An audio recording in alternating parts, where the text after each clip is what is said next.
60 to 70% of all chronic diseases that plague this country could either be totally cured or significantly modulated with a simple change in the American diet. Amazingly, the food industry in this country is more interested in profits than people. Now, let me tell you how I got to this place. I've been in practice about 10 years, and man, I was humping it for 10 years. I was doing general thoracic surgery, thoracic oncology, general vascular surgery, as well as the full range of cardiac surgery. So I was doing just shy of 600 cases a year, which is a lot. And I suddenly became, not suddenly, but over time became very disillusioned dealing with the end game of all of these disease processes. Heart disease, diabetes, cancer, vascular disease with blockages in the carotid arteries and the legs, all these things. It was like these patients were showing up, fix me doc, fix them, and they go right back to eating the way they were eating, smoking cigarettes, not exercising, all the things. And it just became this overwhelming sense of an exercise of futility. And I can tell you, squaring away, there's nothing worse as a surgeon than an exercise of futility. In other words, the risks and benefits are totally flat, or maybe even there's very little benefit because people go right back to doing what they were doing.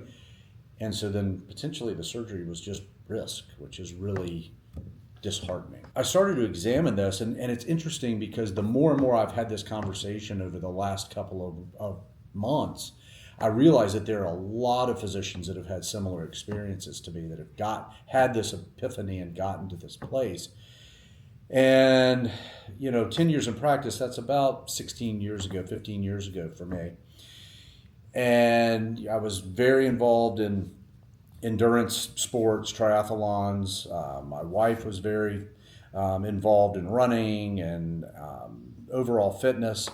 And honestly, we thought at the time that we were living a very healthy lifestyle. And I remember distinctly coming home on a Friday and sitting down and having this conversation about my frustrations. And the bottom end of that conversation was, man, we're being really critical of all of these patients. How are we doing? Like, where are we on this spectrum? And honestly, we didn't truly know. We didn't have a real guide. And so we started to really start to research, where is the data? What is the evidence-based information to help guide us through making solid dietary, nutritional choices in our lives and for the lives of our family. We had 3 boys, and we want everybody to benefit from this. As I normally do, and as we normally do, we turn all this experimentation onto ourselves. And really what we kind of settled on was this idea of an elimination diet and really trying to remove all of the processed foods, added sugar, dairy, eggs, processed wheats, breads, etc. from our diet and focus on a whole foods diet, whole foods nutritional plan, which on the surface made really good sense. Like, there's a lot of product in this country, a lot of food that is edible food product, not true food. In other words, ultra processed items that are not in their natural form. And so this made really good sense. Like, it felt comfortable for us. So we kind of ramped up into this 21-day elimination diet, which involved removing all of these triggers, if you will, these things that have been shown to cause an inflammatory process in your body, or at least stoke that inflammatory process. And then at the end of it, you slowly add these food items back in and see how they make you feel. Listen to your body. It was an amazing, eye-opening experience. So 21 days of all of those things, plus no caffeine, no alcohol, a list of about 7 items. There were specific fruits and things that we didn't eat. And I don't need to get too granular in this, but you get the idea, and there's a lot of guides for elimination diets out there. So we get through this, and not only did we find that we settled at a very comfortable weight, but our overall sense of mental well-being, sleep, alertness, I remember having a conversation with my father at the time. I was, about 40 years old, and I said, I feel like I'm 21 again. And my dad immediately said, in his late 70s, I want to try that. Yes, you should. This is really awesome.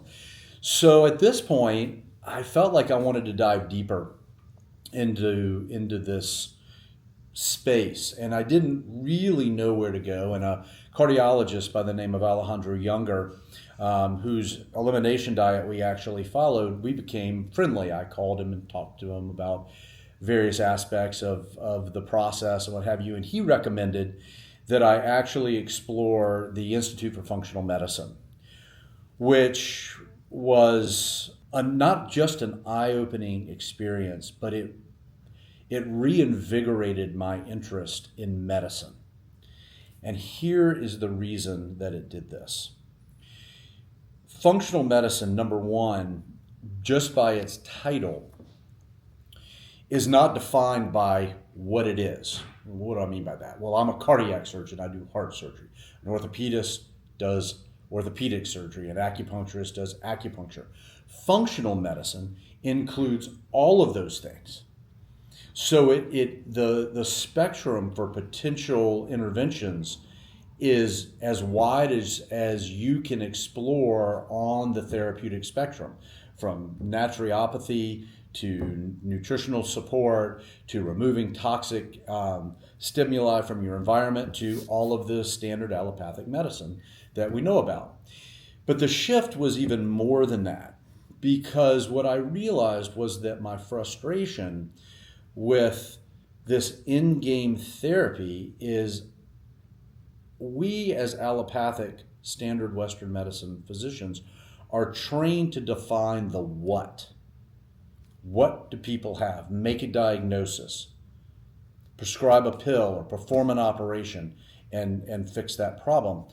Where there's not a great deal of focus, or any for that matter, although that is slowly changing, is the why. Why did the patient develop diabetes? Why did they develop heart disease? Why are they obese and they can't lose weight? What is the fundamental cause of these things, the root cause that got them here? And I said, it was like an aha moment for me. I'm like, yeah, I've got this all wrong. Now, I've helped a lot of people. I continue to help a lot of people, and I think that I am a necessary spoke in this wheel. But this totally retooled how I approached medicine.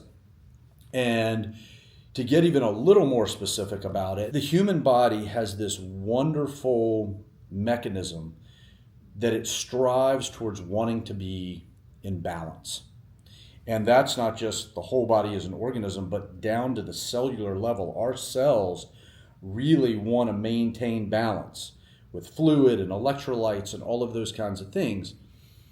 And what has happened is that we have done things to our body, primarily with food and with other things, that have shifted our body out of balance, or we're missing things, supplements, minerals, vitamins, etc., that we need to add to nudge us back to center ground. How did this totally change my thought process? Well, it made perfect sense, right? Like, what is the driving force here? And really what I learned through the Institute of Functional Medicine is that inflammation really is the basis for most chronic disease states.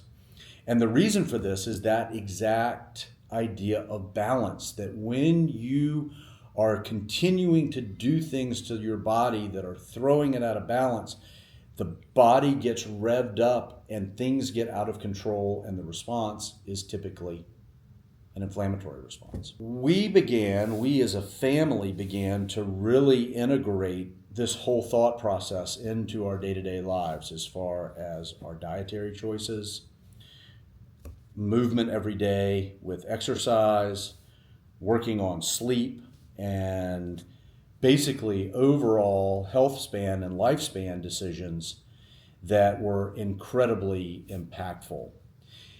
And when I really started to look at this, to go back to the idea that 60 to 70% of chronic diseases can be cured by the diet, the reason for that, and the reason that I think this is the foundation of functional medicine and this whole idea of balance, is because we internalize 70 to 80% of the outside world through our mouths. Now, obviously, we're breathing air and our skin is a viable organ. But Dr. Younger said to me, if a farmer looks out on his crops and he sees that all of the crops are sick and not thriving, where is the first place that they look? In the soil. And that really hit home for me, because what we put in our mouths is the equivalent. That's how we're feeding our bodies. And so the basis of this whole mindset is exactly that if we are putting high quality food and information into our bodies, the result is increased health span and increased lifespan. So what's the takeaway? How does this become tactical for you? Like, what can you do tomorrow morning when you wake up, or when you turn this video off? Even better. Be conscious of what you're putting in your mouth. Start there. Just think about it. The next step, and I struggled with this, I will admit, is to keep a food journal. It was a barrier for me. I don't know why, but it was. But here's the value added. It's very difficult to make changes if you don't know what you're actually doing. And it's amazing, too, that when you're writing those things down, you're automatically conscious about what you're putting in your mouth. Just start by thinking about it. The next step, take a week and write down the things that you're eating and drinking, and have some intellectual honesty for yourself, for your own well-being, and evaluate those things in a very, very clear and educated manner. Eat whole foods. It'll change your life.